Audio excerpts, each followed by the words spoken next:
Anyway, just moving on. I expect you to do it. You know how to do it. If you're having trouble or whatever, copy, paste it into a Word document, run spell check, run your eye over it, read it aloud to yourself. Your ears will pick up the mistakes that your eyes miss.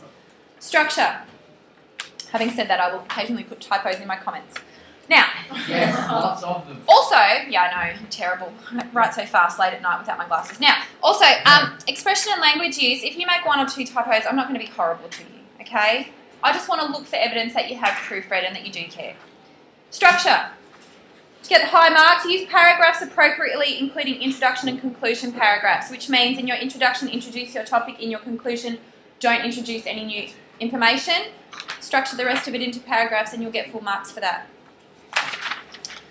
Any questions thus far? No? Okay. Read through the example that I've given you. My comments to this student are on the back. Is he a real student? It's a real student, it's a real essay. Is it meant to be this one? I bet that's a cover up. Dang. I reckon you wrote it. It's a cover up. No, I really didn't know. James Hall, Year 10. Oh, that one. Oh, see that? How he plays footy? Maybe. Is he tall? Sure, he probably is by now, he's in Year 10. Wait, how did we get used to methods for marks when it's only 2? Oh, we've changed the rubric slightly. We changed the marking sheet. Brother. Slightly, but I didn't recognize him. Not full marks. The comments are as long as the essay. That's because this student, James, you know who he is now anyway. James, I won't usually write the senior comments for you. Doing that every week, 18 times is incredibly time consuming. However, he really wanted feedback on his writing. So he asked me, and I'm happy to do it. If you consistently aren't getting certain marks from your marking sheet and you don't know why and you've been trying, I'm happy to give you as much feedback as you want. I'm happy to put aside half a lunchtime if you want some one-on-one help. Right? I'm committed to improving your writing if that's what you want to do. But this chairman's about you taking responsibility. So if you want it, ask for it. It's there. Like I said to you, submit it as a Google Doc. I'll change all my edits. I'll explain to you why I would make those changes. That's fine. But I'm not going to do it if you're not going to read it.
the last people are finishing off reading. Any comments on James's essay?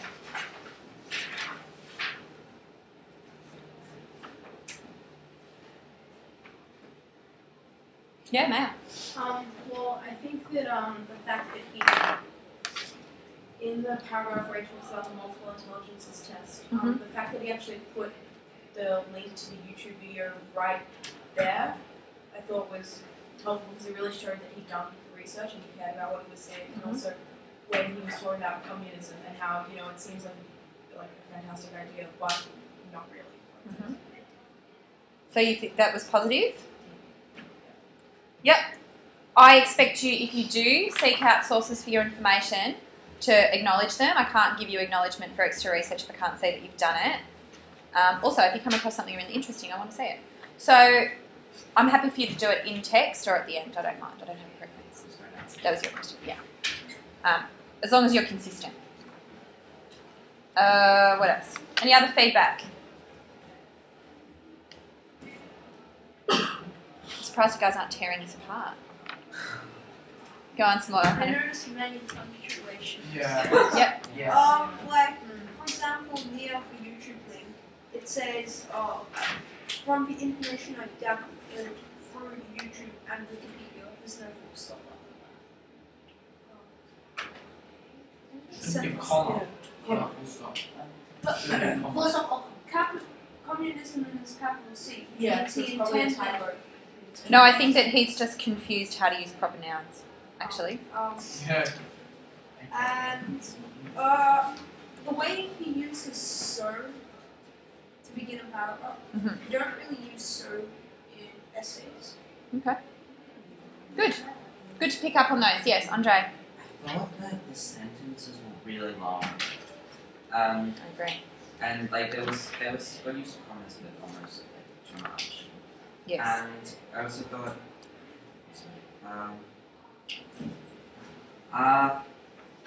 that Okay, it's alright, we can come back to you, Dalen. I think generally the points are quite good. Yep. But there's a bit of like grammar. Mhm. It's not like bad grammar. Like it says the age newspaper suggests. It should be the age newspaper suggests. Sure. Singular. Alright, let's move away from his grammar and punctuation because I agree with you. There's a lot of work to be done there. I want to think about his thoughts. Yes. I don't really understand the relevance of the Zimbabwe bit. Okay, does anyone see the relevance of the Zimbabwe bit? Tammy? I think this was for the multiples mistake. Like, paragraph 1.3. See why not In comparison. Yeah, I think he's comparing because I think he's saying, look, if you looked at Melbourne by itself, it's probably fair, but especially if you compare it to another context, it's a lot fairer when compared to somewhere like Zimbabwe. It was a particular interest of his as well. Yeah. I remembered, and I didn't really like the style. I feel like it's really informal, and like I don't really like that so much, especially the word like and there's a lot of use of words like you and like he uses the second person a lot, which I don't like so much. Okay. I mean, yeah, like it just makes it seem really informal and kind of casual when it's an essay. Yeah. You'd like to see a more academic style? Yeah. That's a personal choice. I'm happy for this kind of writing, but I would encourage you to hone that academic style if that's what feels comfortable to you. It feels comfortable to me. That's how I write. I write in a very removed academic way, but I also appreciate this. Yes. The structure is pretty strange, especially the conclusion being only 2 sentences, and it didn't really sum up his points. And yeah, well, the general. Oh no, I disagree. He has summed up his points. So Melbourne isn't fair. People have a lower quality of life than others for things they can't control. It's in a better state than it was. It's much better off than third world. Those are pretty much his key points. But it just maybe yeah, I agree with Andre when the sentences are just way too long. Yeah, the sentences are too long, which is a point that I've made to him. But I do want to move away from the mechanics of his writing to the clarity of his ideas. Does it sound like he's thought about the topic? Has he used evidence from Galileo? Yes. Yes. He's used evidence from a trail, and he's also used evidence from community service. And then he's used class-based evidence from when we did a multiple intelligence test. So he's really integrating a range of experiences into his thinking. He's also thought to himself, what else do I know in my general knowledge? I know that some places overseas are really unfair, and then he's gone and done a little bit of research into the state of Zimbabwe. That's all. That's really what I'm looking for. I want you to come up with ideas based on thinking. And then tell me how you think. Explain to me why. If you're like, Melbourne is really, really unfair because It's evil. it's like not fair, and like some people are unhappy and others aren't. Like I can't do much with that, alright? Are you still filming? Yes. Hi, Georgie. Hi Georgie. Well, you know what? Alright. Georgie's getting a view off. Okay, we've got like 8 minutes. I want to do something quickly. Now, this is your question this week. Hush your mouths. This is your question this week. Is Melbourne more livable now than in the past? What terms would you define? Yep. Livable. Livable, good.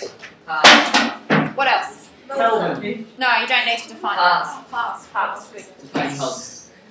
Oh. Livable, we have given you a definition on the homework page. You may wish to disagree with it and find your own. Yep. That. I mean, it's like defining word. I mean, You don't have to define that. No, that is fine. We are intelligent people. We understand that. No, we don't. That's some We made up. I'm just putting it out Look, there. you could define every single word in this whole thing if you wanted, but, There goes your essay. and it's not going to be the most engaging thing. So, define the terms that matter to your argument. It matters what your audience understands livable as. It matters what they understand the past as. The past could be the 1950s. It could be traditional pre-settlement or invasion, up to you. Prehistoric. Settlement, I can't write today. It's prehistoric. Prehistoric. If people were around, they'd be molded by dinosaurs. So, yeah, that was It could be the 1920s. It could be the 1860s. I don't care. Up to you. It could be the 1990s. Whatever. However, define it and then base your evidence around it. So tomorrow, not tomorrow, that's Saturday. Today, we're going to the